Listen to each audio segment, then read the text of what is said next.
여러분은 어떤 눈으로 세상을 보고 계십니까? 어떤 눈으로 여러분의 인생과 가정과 주변 사람들과 세상에서 일어나는 일들을 보고 살아가고 계십니까? 우리 인간에게 들어오는 정보의 80%는 눈을 통해서 인지된다고 합니다. 물론 귀를 통해서도 많이 들어오고요. 여러분의 감각인 오감을 통해서 여러 경로를 통해서 들어오지만 많은 부분 보고 살아가는 것이죠. 심지어 요즘에는 동영상들을 많이 보시면서 정보를 하나둘 입수해 가시지 않습니까? 그렇기 때문에 사람이란 존재는 무엇을 보고 있는가가 삶에 있어서 너무나도 중요하고 그 보는 것을 잘 분별하고 선별하여서 볼 때 인생이 아름다워질 수가 있다는 것입니다. 가면 갈수록 악하고 추한 것들이 많아지는 세상 속에서 잘 분별해서 보지 않으면 우리도 모르게 악한 세상에 추하고 더러운 것들에 물들어갈 수가 있다는 것입니다.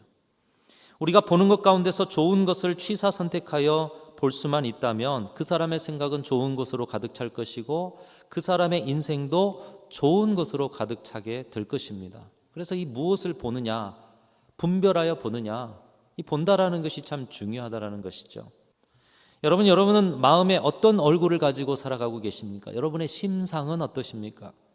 이 마음의 얼굴인 심상을 아름답게 가꾸는 비결을 예수님께서도 누가복음 11장에서 말씀해 주셨습니다.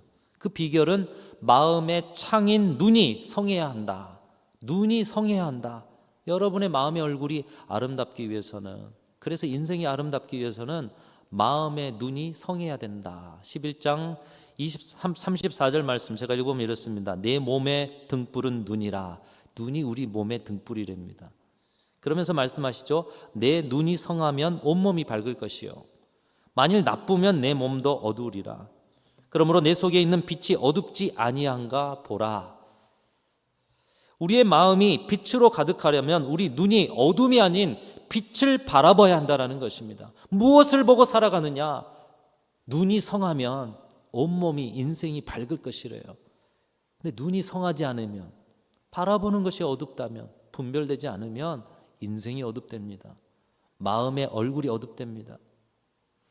예수님은 그 눈을 점검하라 명령하셨습니다. 세상의 때 묻은 관점으로 혼탁해진 내 영혼의 눈을 회개의 눈물로 씻고 하나님께서 바라보라 하신 그것만 바라보는 온전한 눈으로 관리할 때 우리의 마음의 얼굴이 밝아지고 우리의 삶이, 우리의 인생이 빛으로 나아갈 수가 있다는 것이죠. 그것이 눈이 성한 사람의 성공하는 습관인 것입니다. 그 습관이 인생과 삶을 만들어 간다는 것입니다. 여러분의 눈은 예수님께서 말씀하신 것처럼 성한 눈이 되실 수 있기를 주님의 이름으로 축원합니다. 빛을 바라보시고 주님이 보라 하신 것만 보시고 눈이 성하여 여러분의 마음의 심상, 마음의 얼굴이 천사와 같이 빛나는 얼굴들이 다 되시기를 주님의 이름으로 축원합니다. 그러기 위해서 예수님의 말씀처럼 우리는 성한 눈을 가져야 할 것입니다. 성한 눈, 빛을 바라보는 눈. 그래야 우리의 마음의 얼굴은 심상이 아름답고 인생도 아름다워지는 것이죠. 찰스 엘 알렌이라는 사람이 인간에게는 세 가지 시력이 있다 이런 말을 했습니다. 세 가지 시력, 여러분도 아시는 이야기일 텐데요. 세 가지 시력이 있다. 첫 번째가 신체적인 시력, 여러분이 저를 바라보고 계시는 이 눈의 시력입니다. 우리가 가진 눈의 시력이 다 다르다라는 것이죠. 저도 시력이 조금씩 좋아지지 않아서 사실 안경을 쓰고 보아야 되는데 이 안경이 익숙치가 않은 거예요. 그래서 멀리서 성도님들이 와도 저분이 우리 교인인가 아직은 잘 모르는 분도 있으니까요. 교인인가 아닌가 인사를 했다가 무안할 때도 있고요. 또 인사를 안 했다가 또 나중에 가까이 오면 또 알아보고 또 인사할 때도 있습니다. 여러분 혹시 제가 인사를 하지 못하면 조 목사가 나를 잘 모르는가 보다 섭섭하다 이렇게 생각하지 마시고 인사를 좀 먼저 건네주시면 서로 가까워질 수가 있을 것 같습니다. 그래서 우리의 신체적인 시력 이것은 사람마다 다 달라요. 그래서 어떤 어르신들은 내가 이제 나이가 들어서 성경을 읽을 수가 없어요. 얼마나 안타까운 이야기인지요. 성경을 예전에는 참 읽었는데 지금은 보기만 해도 어지러워요. 육신의 시력이, 신체적 시력이 참 중요하다 생각도 해봅니다. 어쨌든 우리 신체적인 시력이 있고요. 두 번째 시력은 정신적인 시력입니다. 보통 총기라고 하거나 지혜라고 하거나 어떤 통찰이라고 하는 무언가를 비판하고 추리하고 통합하는 사고의 능력, 무언가를 바라볼 때 그 안에 있는 정신과 방향을 읽어낼 수 있는 능력, 정신적인 시력. 셋째로는 영적인 시력입니다. 하나님을 보고 하나님의 뜻을 분별하는 시력입니다. 이 땅의 것만 아니라 이 땅의 것을 바라보면서도 영원한 세계를 바라볼 수 있는 영적인 시력. 사랑하는 성도 여러분, 여러분에게는 이 영적인 시력이 계속해서 좋아지는 은혜가 있으시기를 축복합니다. 그래서 우리 인간에게는 세 가지 시력이 있다. 신체적인 시력, 정신적인 시력, 또 영적인 시력이다. 여러분의 신체적인, 정신적인, 영적 시력은 각각 어떻습니까? 시력이 좋으십니까? 아니면 시력이 나빠지셨습니까? 시력이 향상되십니까? 우리가 육체적인 시력이 좋지 않아도 안경을 쓰거나 아니면 요즘 수술 많이 하시잖아요. 수술을 하셔서 시력을 좋게 만들려고 애를 씁니다. 마찬가지로 정신적인 시력, 영적인 시력도 우리가 시력을 높이기 위해서 애를 써야 한다는 것입니다. 육신의 시력은 한계가 있지만 정신적 시력과 영적인 시력은 한계가 없습니다. 그렇기 때문에 정신적인 시력과 영적인 시력을 단련하고 시력을 높이면 높일수록 우리는 다른 세계를 바라보면서 살 수가 있다는 것입니다. 하나님이 원하시는 세계, 똑같은 것을 보면서도 다른 세계를 바라볼 수 있는 눈, 여러분 그런 눈이 성한 은혜를 저와 여러분이 입기를 간절히 소망합니다. 눈이 성하시기를 바랍니다. 먼저 정신적 시력을 높이기 위해서는 우리는 바른 생각과 바른 지식을 가지고 통합적으로 사고하는 능력을 길러야 합니다. 통합적으로, 내 관점만이 아니라 통합적으로, 또 나의 편협함이 아니라 바른 생각, 바른 지식을 가지고. 그러기 위해서는 특별히 열려진 사고를 가지셔야 합니다. 그 누구를 만나도 그분에게 배울 점이 있다. 소년을 만나도 그 소년에게 배울 점이 있다. 내가 싫어하고 때로는 악한 일을 행하는 많은 사람을 만나도 그의 인생 가운데도 하나님이 통찰을 주신다. 열려진 사고를 가지셔야 한다는 거예요. 그래서 다양한 책들을 많이 읽어야 하고요. 좋은 인생의 경험들을 한 사람과 많은 대화를 통해 좋은 영향을 받으셔야 하는 것입니다. 얼마만큼 이 일에 애쓰느냐에 따라서 속도는 더딜지 몰라도 계속적으로 우리의 정신적인 시력은 높아질 수가 있는 것입니다. 그런데 나이가 들고 세월이 지나면 보통은 이런 노력을 멈추려고 하는 경향이 있어지죠. 이 정도면 내가 다른 사람들보다 판단력도 좋고 경험도 많아서 더 이상 배울 것이 없어. 이 열려진 시각이 닫히게 되는 거예요. 그러면 이 정신적인 시력은 거기서 멈추는 것입니다. 한계가 있지는 않지만 스스로 포기하기 쉬운 시력이 바로 이 정신적인 시력입니다. 오늘 이 자리에 앉아 계신 여러분 모두는 계속해서 인생의 좋은 통찰들을 쌓아가셔서 이 정신적인 시력이 높아져서 많은 사람들에게 좋은 영향력을 주고 세상에서 보지 못한 것들을 보며 살아가는 은혜를 누리시기를 축복합니다. 자, 눈이 성해야 되는데 특별히 이 정신적인 시력도 높아져야 하고요. 뿐만 아니라 가장 중요한 영적인 시력을 높여야 한다는 것입니다. 여러분, 영적인 시력을 높이기 위해서는 어떻게 해야 합니까? 이 영적인 시력은 메시아, 우리 주님을 볼 뿐만 아니라 영적인 데서부터 육적인 축복까지 누리게 하시는 시력이기 때문에 반드시 계속해서 성장시켜야 하는 시력이 바로 영적인 시력인 것입니다. 우리 장로님 오늘 기도하실 때 내 영혼이 잘됨 같이 범사가 잘 되고 또 육체적으로도 강건하기를 원하노라, 이 축복의 말씀 가지고 기도하셨는데요. 이 영적인 시력이 좋으면 육적인 삶까지도 은혜와 문제 해결을 받게 된다는 것이, 이 시력을 높이는 비결을 오늘 본문에서 가르쳐주고 계십니다. 오늘 예수님께서 십자가 짊어지시기 위해서 예루살렘을 향해서 걷고 계십니다. 예루살렘에 큰 소란이 한번 일어났습니다. 그때도 예수님 곁에는 많은 무리가 자신들의 육체적인 회복, 삶의 필요를 채우기 위해서 뭔가 얻기 위해서 예수님 곁으로 모여들었어요. 수많은 무리가 모여들었어요. 무리가 지나가는 소리를 듣던 한 맹인이 길가에 앉아 구걸하다가 사람들이 모여드는 소리, 뭔가 소란스러운 소리, 그래서 뭔가 있나 보다 해서 옆 사람에게 묻습니다. 여보시오, 도대체 무슨 일이기에 이렇게 소란한 것이요? 그러자 지나가던 한 사람이 많아집니다. 나사렛 예수가 지나가고 있어. 나사렛 예수가 지나가고 있어. 이 소리를 듣자마자 큰 소동이 일어납니다. 다름 아니라 이 맹인 때문에. 이 맹인이 무리가 일으키는 것보다 더 큰 소란을 일으킨 것 같습니다. 나사렛 예수가 지나간다는 소리를 듣고 소리를 지르기 시작한 것이에요. 다윗의 자손 예수여, 나를 불쌍히 여기소서. 다윗의 자손 예수여, 나를 불쌍히 여기소서. 예수님이 들을 때까지, 예수님을 만날 때까지. 지나가던 예수님께서 그 절규의 외침을 들으시고, 왜 이렇게 소란스럽니? 저 맹인이 주님을 부릅니다. 한번 데려와 봐라. 주님은 그 맹인을 데려와서 그가 가까이 오자 이렇게 물으셨습니다. 내게 무엇하여 주기를 원하느냐? 예수님께서는 그가 원하는 것이 무엇인지 모르시지 않으셨을 것입니다. 그런데도 물으셨어요. 그에게 직접 듣고 싶으셨던 것입니다. 여러분, 기도의 자리가 그런 자리죠. 예수님이 몰라서 모르셔서 여러분의 기도를 듣고 싶으실까요? 알지만 그 기도에 믿음의 고백이 들어있는 거예요. 삶의 확신이 들어있는 거예요. 영적인 시력을 체크하시는 것이에요. 그의 마음속에 있는 소원이 무엇이고 그 소원에 대한 믿음이 무엇인지 직접 입으로 고백하게 하셨던 것입니다. 이 맹인이 대답합니다. 주여, 보기를 원하나이다. 내가 내게 무엇 해주기를 원하느냐? 주여, 보기를 원하나이다. 당시 여러 신유의 은사, 사람들도 행할 수 있는 것이죠. 대표적으로 사도 바울이나 제자들이나 다 주님께 권능받아서 신유의 은사 다 가지고 있었잖아요. 근데 당시의 통념으로 다른 것은 다 이렇게 하나님이 은혜 주셔서 고치는데 맹인이 눈을 뜨는 것은 메시아만, 하나님만 하실 수 있는 일이다. 이것이 당시의 통념이었고 실제적으로 그랬습니다. 사람의 이 눈을 뜨게 하는 일은 아무 인간도 할 수 없는 일이다.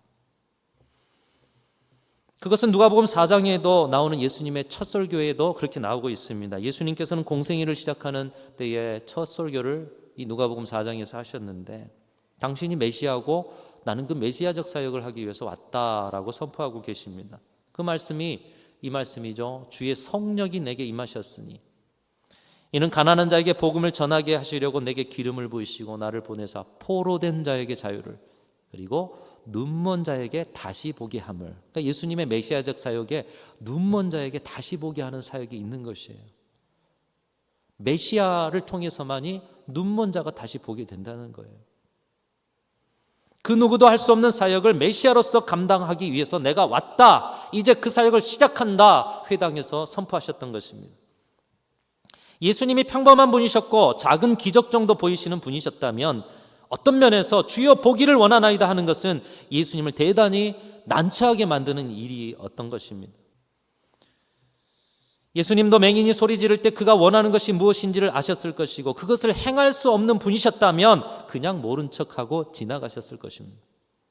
그러나 예수님은 모든 것을 행할 수 있는 분이셨기 때문에 데려와라. 그리고 그것을 세상 앞에 보이신 줄로 믿습니다.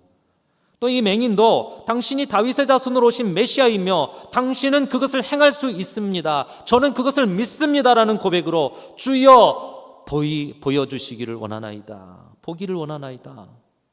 이런 믿음이 없이는 당신이 메시아이다라는 믿음이 없이는 이 고백을 할 수가 없는 것이에요. 주님은 맹인의 메시아에 대한 믿음, 예수님이 그분이심을 믿는 믿음, 이것을 귀하게 보시고 그 눈을 치료해 주십니다. 다쳤던 눈을 뜨게 해주시고 육신의 눈을 뜨게 해주실 뿐만 아니라 오늘 메시아를 그 눈으로 보게 해주신 줄로 믿습니다.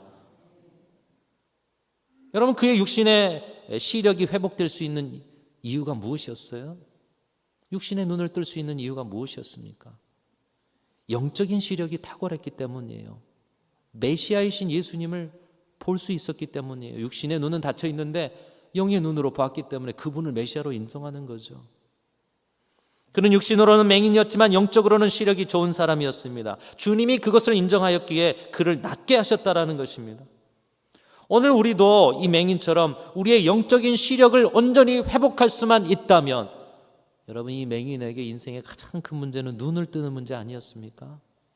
우리도 영적인 시력만 회복할 수 있다면 인생에 해결할 수 없는 그 문제까지도 주님이 친히 해결해 주실 줄로 믿습니다. 그 시작이 어디냐? 영의 눈을 떠야 한다는 거예요. 영의 눈을. 영적인 시력이 계속 좋아지셔야 한다는 것입니다. 닫혀진 영의 눈을 뜨고 그분이 메시아이고 내 인생의 문제를 해결해 주실 것을 믿음으로 바라볼 수 있어야 한다는 거예요. 그런데 영적인 시력이 점점 흐려지고 육적인 시력은 있어요. 때로는 정신적인 시력도 있어요. 영의 시력은 도저히 회복되지가 않은 자리가 있지 않으십니까? 이 맹인의 영적인 시력은 주님이 인정하신 시력이었어요. 그러나 이 맹인과는 다르게 오늘 우리가 읽은 본문 이전에 보면 제자들의 시력, 제자들의 영적인 시력은 어땠습니까? 예수님이 십자가에 달려 이제 죽으실 것을 그들에게 가르쳐 주셨음에도 그들은 예수님이 메시아임을 깨닫지 못합니다. 영적인 시력이 아직 확실하게 열리지 않았다는 것입니다. 제자들만이었습니까? 수많은 무리, 예수님께 뭔가 얻기를 위해서 찾아온 무리들은 더더욱 육신의 눈으로 예수를 봤지만 그들의 영적인 눈은 열리지 않았던 것입니다.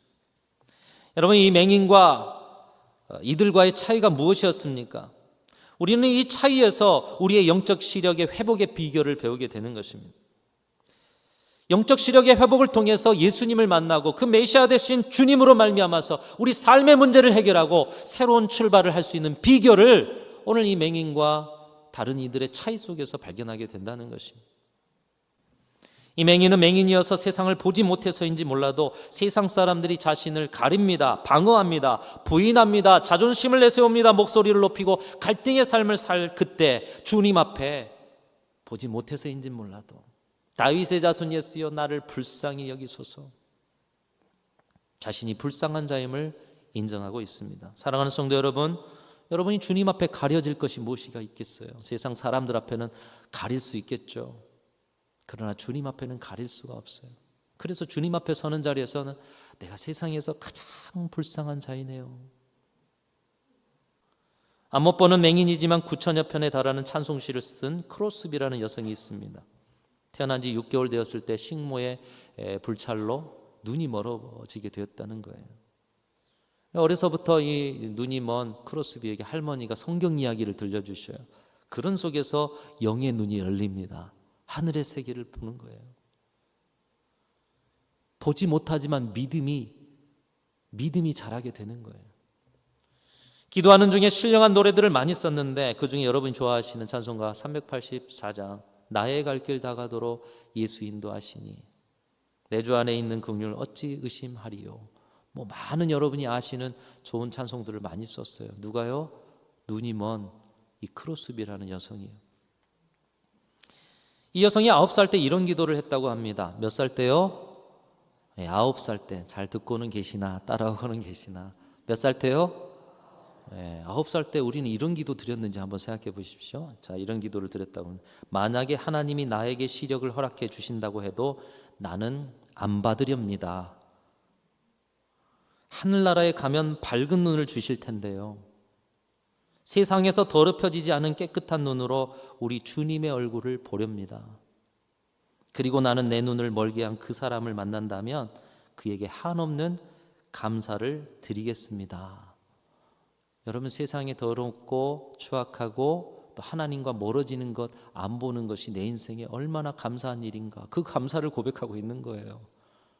차라리 세상 것 안 보는 눈이 먼 이 삶이 나에게는 행복입니다. 이대로 하나님을 깨끗한 눈으로 보고 싶습니다. 본문의 맹인도 세상에 더럽혀지지 않는 눈이 있었기에 소문만으로 예수님을 메시아로 인정하는 믿음을 가질 수 있었다. 이렇게 볼 수 있는 것이죠. 만약 그렇다면 우리는 하루에도 대부분의 시간을 눈을 떠서 세상을 바라보는데 눈 뜨고 바라보는 세상은 어떤 세상입니까? 여러분의 눈으로 들어오는 세상의 것들은 어떤 것이에요? 그러한 시간 속에서도 세상을 향한 눈을 잠깐 감고 주님을 바라볼 수만 있다면 우리는 이 맹인처럼 내 지식과 판단으로 생각되는 나사렛 예수가 아니라 다윗의 자손 예수여, 하나님이 약속하신 메시아 된 예수여, 나를 불쌍히 여겨 주십시오. 내 삶의 문제에 찾아와 주십시오. 주님을 영의 눈으로 보는 은혜가 있게 될 줄로 믿습니다. 세상을 바라보는 눈을 잠시 감으시는 시간이 있으셔야 한다는 거예요. 그리고 구주 되신 예수님을 바라보는 시간을 많이 만들 때 진정 우리는 나사렛 예수 의지하지 않고 다윗의 자손 예수, 우리의 구주 되신, 우리 왕 되신 예수님으로 인생의 문제가 풀리게 될 줄로 믿습니다. 두 번째로 우리 영적인 시력을 회복하는 길은 예수님을 100% 믿는 거예요. 우리의 인간적 시력을 닫는 거예요. 세 번째로 맹인의 영적 시각은 부르짖는 데서 나타나고 있습니다. 예수님이 오셨다는 소식을 듣자마자 부르짖고 있어요. 사람들이 꾸짖고 말려도 부르짖고 있어요. 더 크게 소리 지릅니다. 다윗의 자손 예수여. 자신의 인생의 어둠을 해결해 줄 분이 오직 한 분 예수밖에 없고 오늘 일생의 처음이요 마지막 기회인 것을 이 맹인은 알았던 거예요. 이 기회 지나가면 나에게 기회가 없다. 내가 눈 뜰 시간이 없다.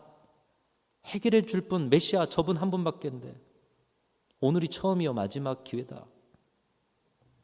그렇기 때문에 사람을 의식할 이유가 없어요. 사람들의 반응 상관없어요.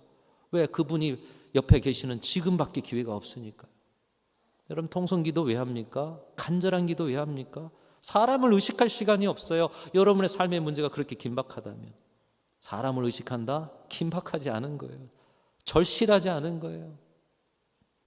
부르짖되 죽어라 목숨 걸고 부르짖고 있습니다. 사랑하는 성도 여러분, 여러분 가운데 일생일대의 어둠을 경험하고 계시는, 삶의 문제에 어떻게 할 수 없는 그 자리에 서신 분들, 이 맹인과 같은 자리에 있으신 분들 많으시지 않습니까?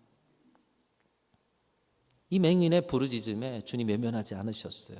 데려오거라 말씀을 나누시고 무엇 해주기를 원하느냐 그거 해주셨어요.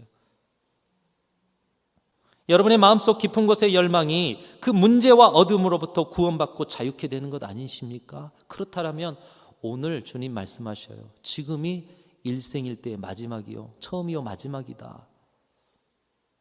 오늘이 아니고 이 시간이 아니면 안 된다는 절실함으로 부르짖어라.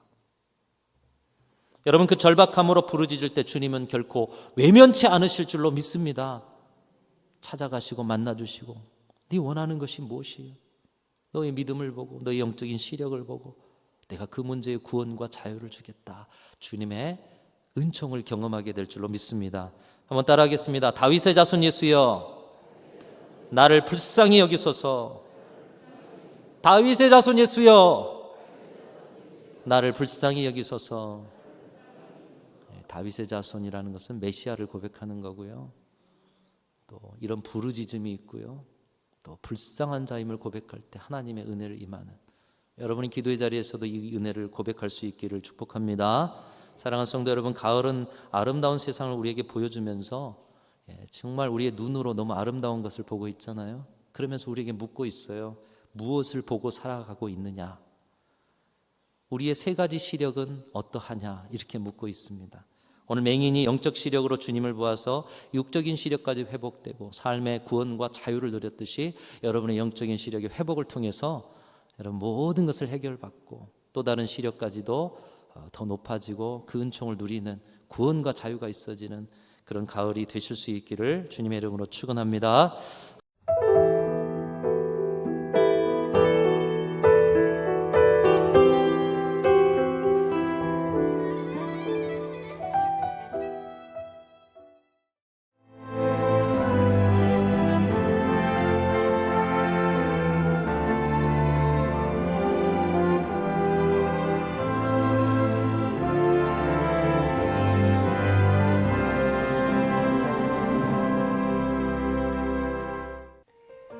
CBS를 사랑해 주시는 전남 지역 청취자 여러분, 안녕하십니까?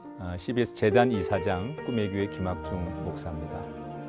여러분의 사랑과 관심 덕분에 전남 CBS가 순천시 장천동에 새로운 사옥을 마련하게 됐습니다. 이 방송국 사옥이라는 것은 단순히 건물을 짓는 의미에 지나지 않습니다.